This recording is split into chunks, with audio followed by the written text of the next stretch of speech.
lifestyle per se of these stories for Narcos Mexico, it's an interesting take on them in the sense that, yeah, these people go through a lot of hardship before they even choose to go into these organizations.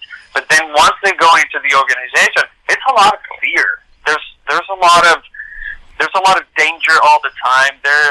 Every single day they could be killed. You've just been listening to my interview there with the fabulous Mexican-born actor Alberto Zeni, who made his way to the small screen in the second season of Netflix crime drama Narcos Mexico. He was giving me a good wee dose of reality when describing the real-life world of drug bandits depicted in this fast-paced Netflix drama. And since much, if not most, of the world is in some kind of quarantine, staying at home, keeping a social distance during the terrible coronavirus pandemic, Narcos Mexico Season 2 might be on your binge watching list. It's grand to welcome you. I'm your host, John Aidan Byrne.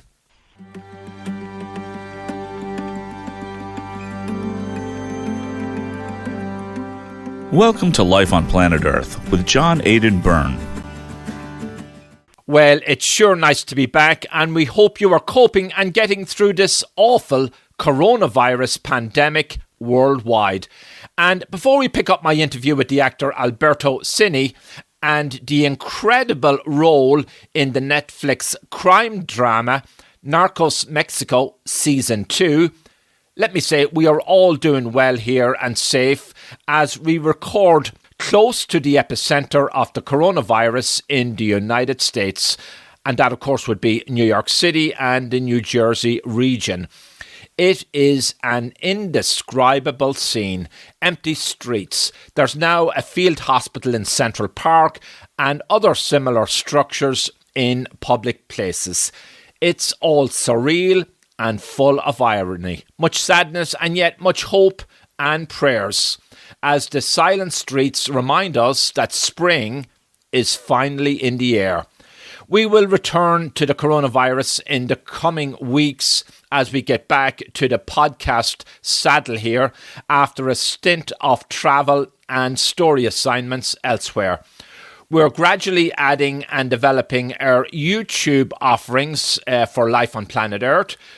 So subscribe and also download the episodes on Apple Podcasts, Google Podcasts, Spotify and other platforms. Like us on Facebook, Hope on Earth. A wee bit more about Alberto Zeni. Not only was he an amazing actor to interview, but he is also one of the most rounded actors I've met in a long time. While not busy at his other enterprising pursuits, he also actively supports the homeless community and works with the non-profit Homeward LA in Los Angeles, which puts on theatrical productions that showcase the real-life experiences of people who have become homeless. Alberto Zeni says, life is beautiful. We agree. I'm your host, John Aidan Byrne. Homeward LA is an organization that what they do is exactly what you just said. We put up shows, and they're based on people that actually lived on the streets and then now are not living on the streets. And they tell the stories of who they are and how they lived through that. And the whole point of what we're doing is to show that the people that live on the streets are human beings, and they either made wrong financial decisions or they just had a very particular life situation that just propelled them to go into that lifestyle. Here's a wee clip from a recent episode of Narcos Mexico Season 2, courtesy of the nice folks over there at Netflix. Now, it's a long story, but there is in theory quite a few more seasons than 2, but all you need to know that this is officially Season 2, and it's thrilling. This clip has some strong language, so if you have young children, caution is strongly advised. And then we'll pick up my full interview with actor Alberto Zeni, who has a very big role in Narcos Mexico Season 2, which is now streaming on Netflix. We've been on you for weeks, Doc. We know what you are. We know what you did. So I'm not going to ask you this twice. Unless you want me to blow the back of your skull all over that wall over there. Give me a name.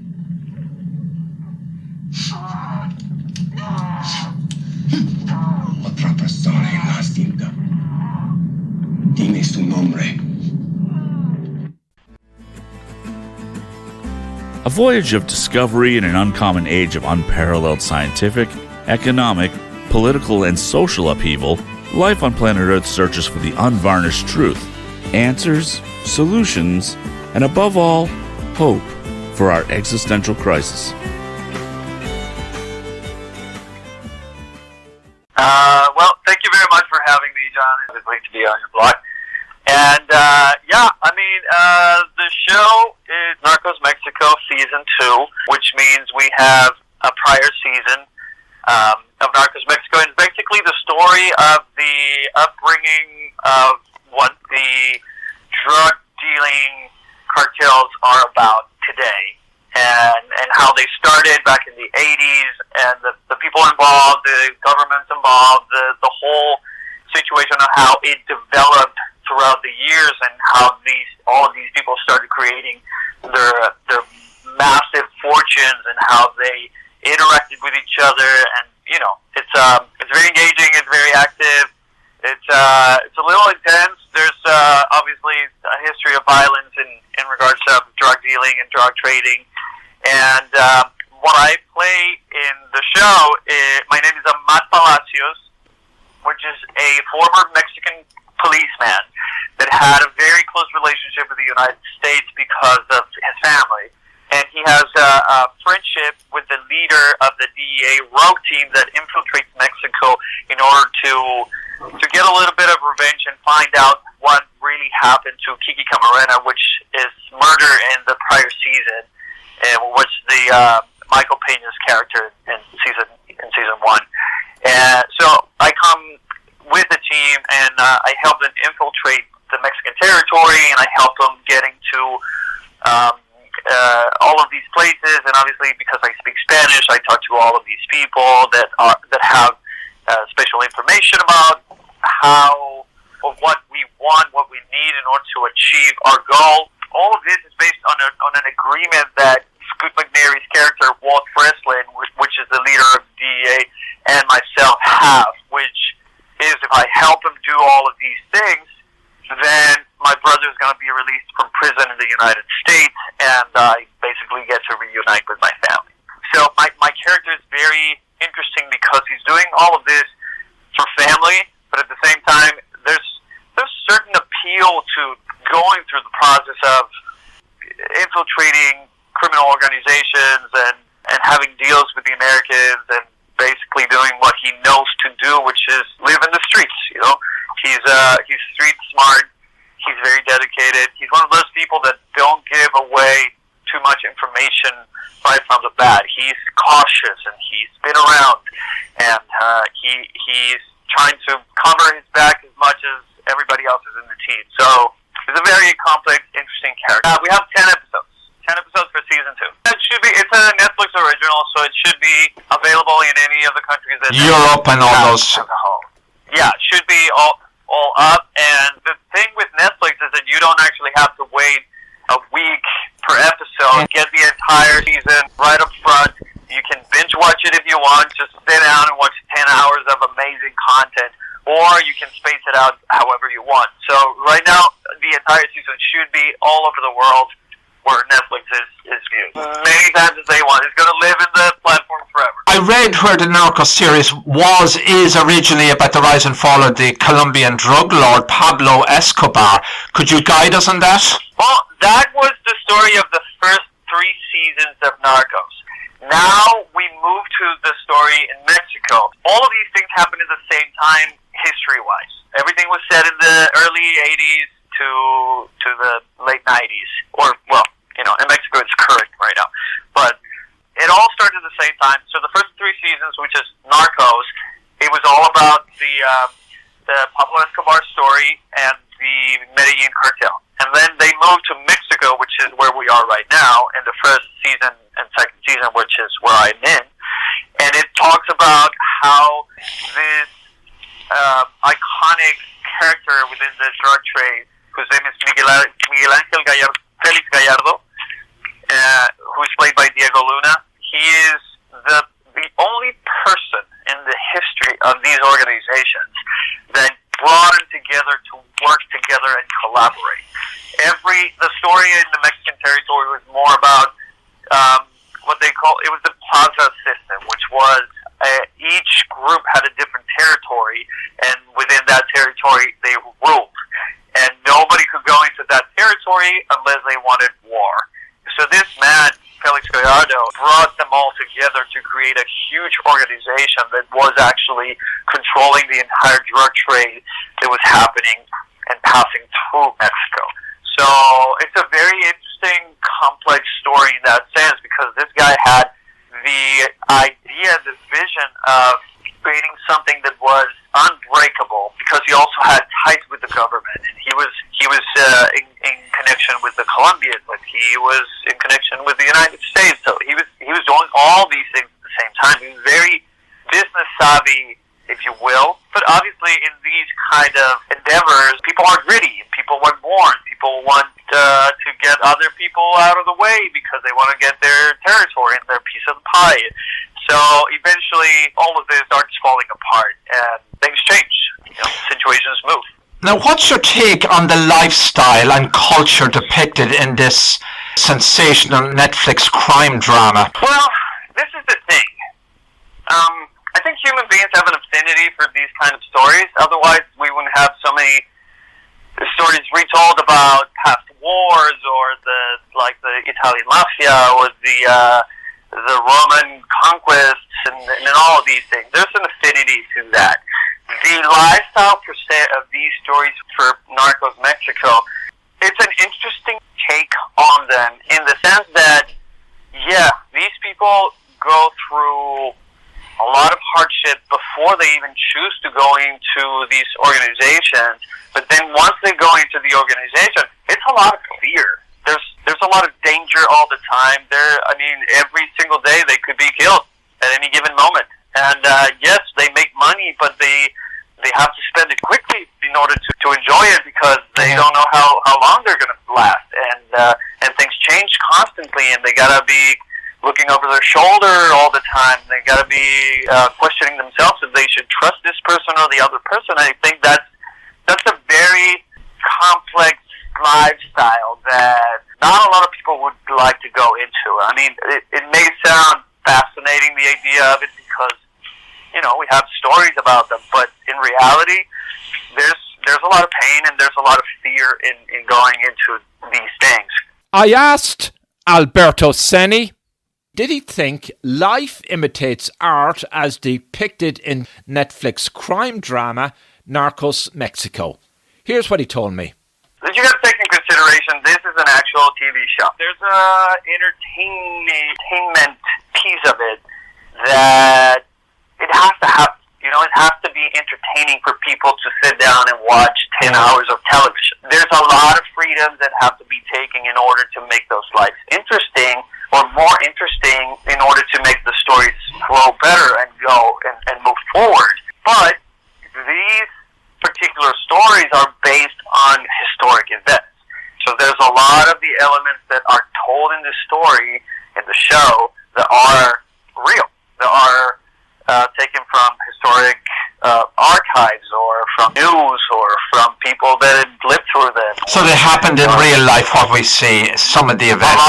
A lot of the events, yes, they did. Tell us more about yourself, your storied career, your fascinating background from Mexico to LA.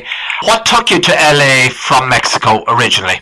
I was hosting a TV show down in Mexico City, and I interviewed an actor that I admire very much, whose name is Brad Dourif.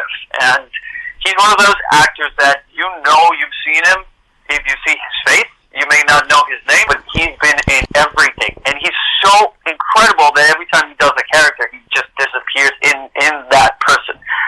So I met him and I interviewed him for the show, and he told me about the Meisner technique, which is a technique that is given in the United States that belonged to Sandy Meisner, who was a New Yorker started in the 1920s and developed this whole technique.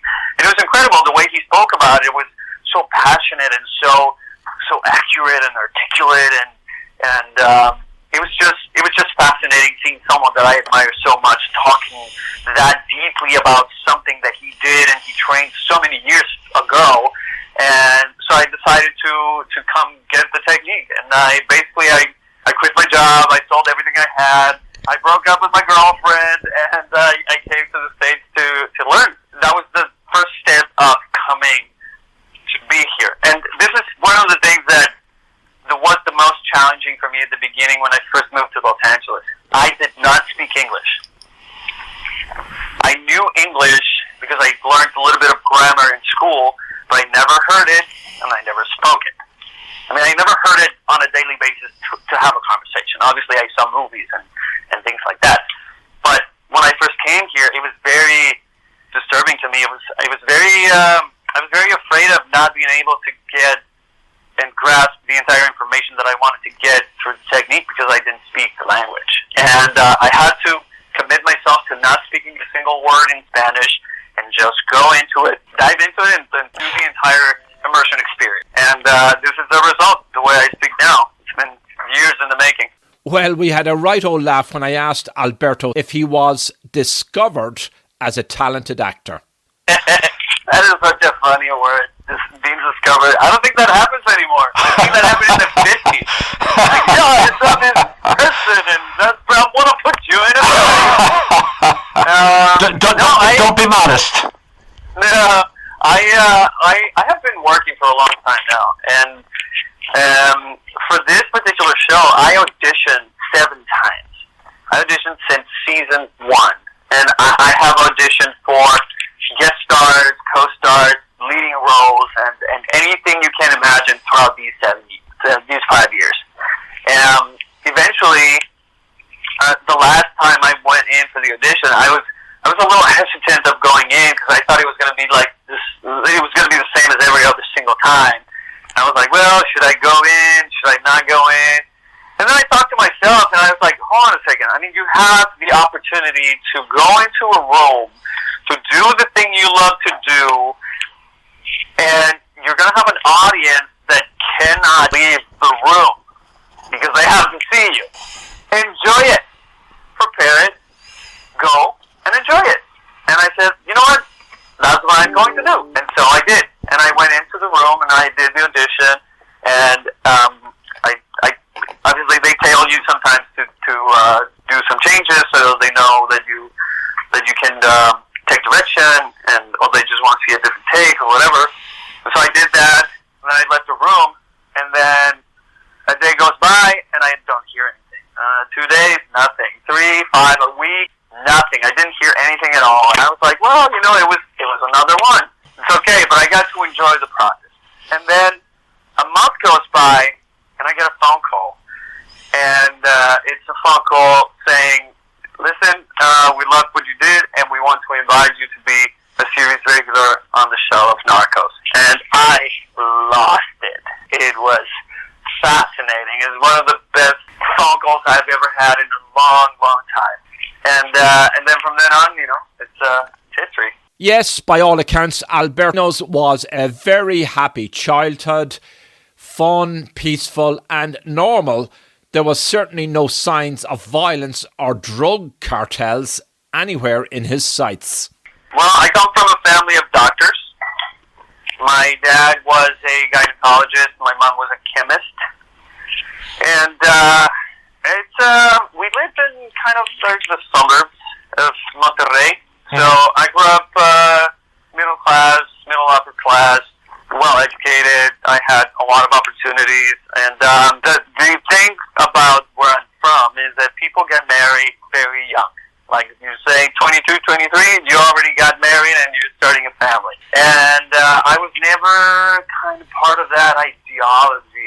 I wanted to do other things. I wanted to explore the world. I wanted to create things. I wanted to invent things. And when I was a kid, I wanted to be an inventor.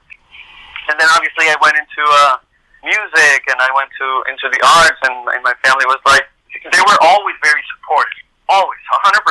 That said, they also wanted me to pursue another career that, in case this didn't pan out, that I had something solid to rely on. So since I already liked to invent things, and I wanted to, I liked electronics, and I wanted to see what was inside mechanical things, and I used to grab my dad's car stereos and just rip them apart and to see what was inside and how things worked. And then the thing is, I could never put him back together.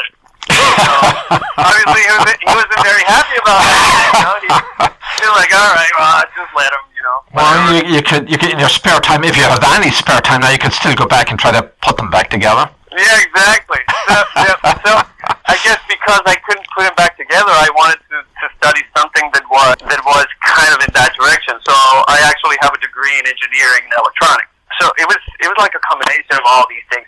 And in the process of me going to school and getting a degree and all of this, I started actually singing and dancing, and I worked in a theme park, and then I had my own bands, and then I got invited to musical theater, and then I fell in love with acting, and then I got a scholarship for acting, and then it was snowballing events that led me to where I am today. In my childhood, even though we could hear stories about the drug trade and the Narcos and all these people, we never saw it. I didn't grow up in danger. There wasn't ever, oh yeah, somebody died across the street, or somebody was done whatever, or somebody exploded, or anything like that. That was not a thing that I grew up in. My childhood was very peaceful, was very fun. We would play on the streets. We would, grab our bikes or play football or soccer or whatever we wanted to do as children. We did it. It was very safe. It was a safe, beautiful environment to grow up in. All of these things happened many, many years after, in the degree that you actually got to see it as a civilian, quote unquote, that all of these people were around you and were doing these things. But in my childhood, that was not a thing. You could hear stories and maybe like, oh yeah, that's related to that other person. Like, okay, well, it makes no difference to me because I don't know who they are, and the people that I know are good people, or at least that's what you thought. Now, countries like Mexico are often fairly or unfairly described as part of the third world, underdeveloped with economic struggles. Listening to Alberto, I'm beginning to wonder, do those kind of labels serve any useful purpose? You have to consider this. If you talk about social issues and economical issues, even in the so-called first world countries, they exist. Even here in Los Angeles, you have the most incredible, huge houses and mansions in the world, and you also have the slums. And a lot of homelessness. And then there's a lot of homelessness, which is one of the things that I'm working with. And so it's not subjected to where it is. It's everywhere. It's not because you cross the border. Oh no, Mexico is dangerous and has all these bad things. That's not a reality. The reality is there's a million Americans living in Mexico City today, for example, that are doing all sorts of different kinds of work and industries because it's safe and because it's fun, and you have a cosmopolitan city that offers you incredible things. And it's the same everywhere you go. You go to beaches, and you go to other historical towns, and it's not that. Is it time to get rid of that description of countries in Latin America, or many countries, as third world countries? Is that a fair way to characterize them? So I don't know.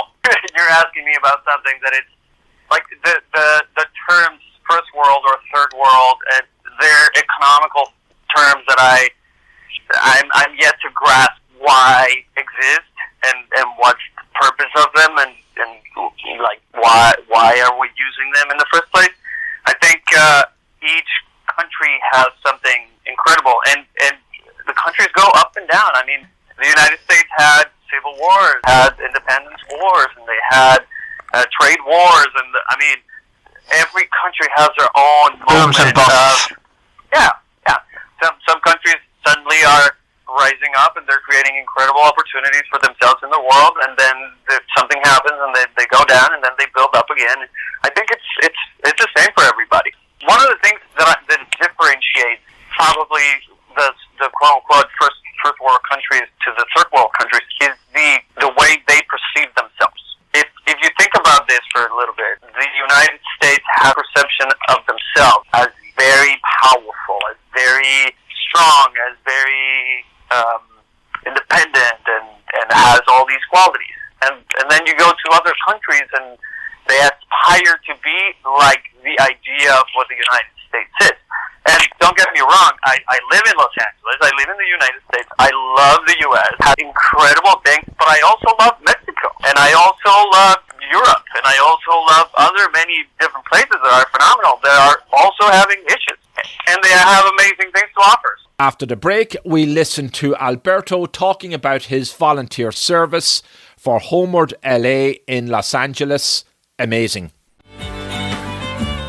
Why are 20 veterans a day taking their own lives?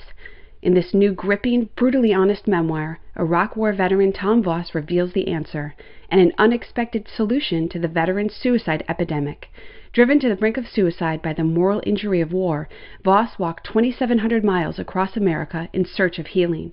What he found was something medication and talk therapy couldn't give him: relief from the guilt, shame, and sorrow that had been torturing him for years. A relief that came in the most unexpected form: meditation and sacred breathing techniques that shattered his understanding of war and himself. Dr. David Shulkin, 9th Secretary of the VA, says Where War Ends will inspire countless others, leaving them with a sense of purpose and hope. Brian Kinsella of Stop Soldier Suicide calls Where War Ends a captivating personal journey written with a compelling urgency. For veterans, their families, and anyone suffering from trauma, Where War Ends offers an antidote to the moral injury epidemic. Get your copy today on Amazon, Barnes & Noble, Target, IndieBound, or ask for it at your favorite library or independent bookstore. And here's Alberto Zeni, who stars in the Netflix crime drama Narcos Mexico Season 2, on his incredible service for Homeward LA in Los Angeles. Homeward LA is an organization that what they do is exactly what you just said. We put up shows, and they're based on people that actually lived on the streets and then now are not living on the streets.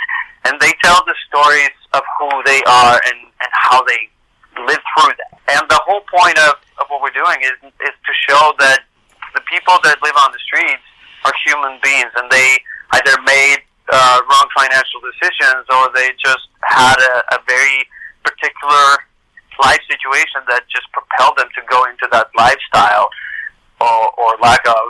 What we did is set up a whole bunch of shows. We had 50 different teams, which was 50 directors, and each director had to work with 10 different actors. So we were about 500 people working on these shows, and in the course of a week, we raised $130,000 for the Midnight Mission, which is a foundation that helps people that are homeless, and they feed them, and they clothe them, and they find them jobs and housing and opportunities.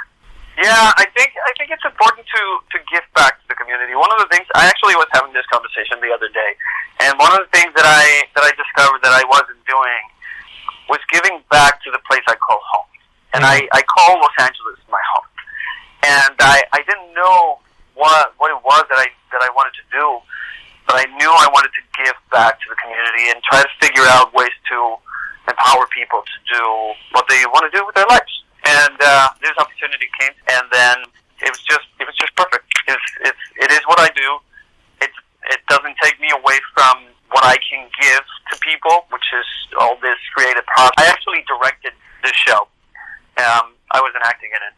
And then I started discovering all of these people that are doing incredible things and creating opportunities for other people and opening up. And last December, I got the opportunity to go to the LA Mission, and I fed the homeless again. And the whole idea right now is I'm talking to Jason Lesnar, which is the person running Homeward LA, and we want to, or at least what I'm proposing is how to figure out a way to empower people to start doing a self-sustaining lifestyle.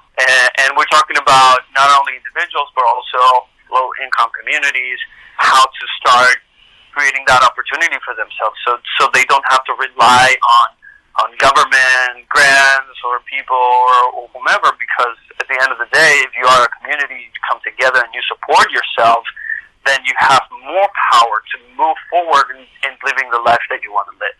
So it's a work in progress, but that's the whole idea. Without getting into a lot of details about that, what would be some of the ideas? Cooperative, sustainable, food production, financial empowerment? Yeah, all of that. All of those things you just said. Yeah, I think one of the things that we forget is that if we come together as a community supporting local businesses and creating food opportunities and maybe figuring out how to start changing that mindset that I'm disempowered, basically transforming it into I have the power of my own self, then you start seeing opportunities, you start seeing possibilities, you start seeing all the other things that you haven't been able to see in the time that you have been there, because nobody has taught you that. You know, it's like asking you to think about a new color. How do you think about a new color? That's not in your spectrum of thought. If those are things that you don't know, But what if you started figuring out those things? What if you started thinking, oh, I would have never thought about this thing, but now that you have brought it up, now I can think about how I can empower myself and my children. And if I empower my children, maybe we can move forward into doing something that is better for all of us and our neighbors and our community, because we can. Well, a lot of famous actors have been on the shows. The 2 years ago, which was the show that I made, yeah, we had a lot of Hollywood actors. I can't remember the names of particular people right now, but we were so many that at the end of the day, Hollywood does come together, and not as an institution of Hollywood. I think this is the thing. When you say Hollywood, the idea is like there's a block of people that either they do things or they don't, and I think that's simplifying the spectrum of things of what people want to do, what it comes from their hearts, and what they're willing to do for the others and the rest of the world. So when you say Hollywood, yeah, there's a lot of famous people that came and did shows, and they raised money, and we got some of that. If they're sharing content and other things, I don't know, maybe they probably were. If you talk about Hollywood per se, like all of the media and all of these, you know, some did, some didn't, and it's just, it becomes a complex question. But I think at the end of the day, the people that came did what they could, and we raised the amount of money we did, and we helped the amount of people we did. Alberto, you were once asked, what do you consider beautiful and why? And you answered life. Life, because life is full of everything. Life is full of moments. Life is full of, well, I mean, think about this. If you don't have life, then there's nothing, you know? If you're not alive, and we can go into the philosophical discussion here, but if you don't have life in yourself, in your body, then you don't have thoughts, and you don't have perception of things, you don't have love, you don't have anything, you know? Again, if you go into philosophical, you can go into a whole different realm of conversation, but life has so many beautiful things, and life is what you make life to be. We don't have to be the consequence of third parties' actions. We can live the life we want to live based on our own actions and our own decisions and choices.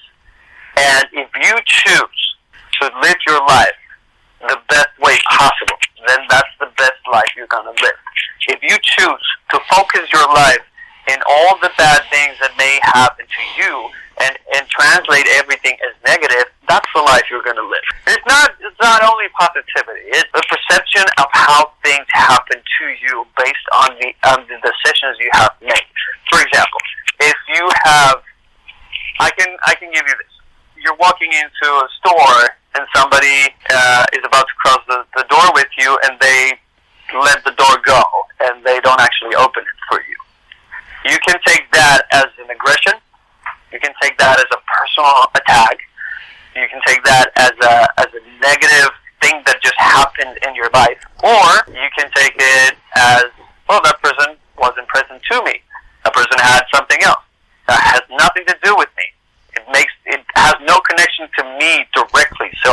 Why would I feel aggravated by something that is not about me? And then the perception of things is so distant from one another that instead of going through your life, suffering your life because of things that have nothing to do with you, but that you take them to be personal, versus the version of your life where you choose the things that make you have the life that you want and don't take the ones that have no connection to you whatsoever and don't make it personal, then how do you think your life is going to be? What other challenges are there out there for you, Alberto? Other challenges? Oh, man. Well, having a continuity of things is always challenging. It's not impossible, and if you put the time and effort and dedication to it, things move forward. And if they're not moving forward, you can actually make them move forward by doing, creating, starting, propelling the things that you want. I guess the challenges are still mostly within myself. I'm still getting to know myself. I'm still getting to live the life that I want. I'm still making those choices that I was talking about before on how to take everything that happens in my life as something that is beautiful. So let's try to get the inside track on another season of Narcos Mexico. Should we expect season 3? That's a good question I cannot answer. Well, based on the reaction to the second season, it's getting good reviews. Yeah. Audiences like it. The numbers seem pretty strong. Yeah. Yeah, well, I mean, it's a show that has been active for a few years now. This is the 5th season overall, and people love it. I'm guessing they're going to take that into consideration. And here's what Alberto Zeni has to say about his own character as it is stitched and woven into the fine fabric and action of Narcos Mexico Season 2. I mean, the show's been out already for a couple of weeks, so for the people that have seen it, they know everything that happens in the season. I can tell you this, the whole trajectory of the DEA in this entire season is so different from every other season. Now the DEA is more hands-on. We're out in the field. We're creating, wreaking havoc everywhere we go. We're shooting guns. We're taking people. We're doing all these extraordinary, exciting things, which in last season, there was only 1 or 2 people that may have done something like that. Now, the entire team is going out there and just having a lot of fun. So it's very exciting. I assume you have to be in good physical shape for some of these scenes. Oh, yeah. We have to run a lot, and we have to shoot guns, and we have to do all sorts of things. So, yeah. So do you go to the gym a lot? I did. During the time I was down there, I did. Jesse Garcia, which is also one of the DA agents, he is kind of a fanatic of exercise, and so he was training me, he was teaching me, and yeah, he basically put me back in shape. So what are you doing these days? You taking a hiatus? Every day is different, but I'm developing actually a crowdfunding social media platform that we're going to be launching later this year, and the whole point of that is to start empowering people to live the life they want through the innovation of whatever it is their field in that they want to do. That's one of the things that I'm doing every single day, because I need to develop the business plan and numbers and see how we're going to be launching and who we're going to be talking to. Also, I'm going to auditions. I'm talking to people. I have a film that we may be doing in the middle of this year that I'm going to be starring in, which is a horror film, and we're putting it together. I also own a production company down in Mexico City, and we're probably going to be shooting down there with my company. And it's just, yeah, it's a revolution of things happening at the same time. Well, life is certainly beautiful for you. Good luck on all your ventures, and I hope we catch up again soon for another interview, and we will stay tuned to Narcos Mexico. Absolutely. Thank you very much for your time, John. Thank you, Alberto. You've been listening to Life on Planet Earth with John Aidan Byrne. To reach the host or learn about advertising or sponsorship opportunities, call 973-664-9460 in the U.S. or email burndesk@gmail.com. That's 973-664-9460 in the U.S. or email burndesk@gmail.com. 973-664-9460 in the U.S. or email burndesk@gmail.com.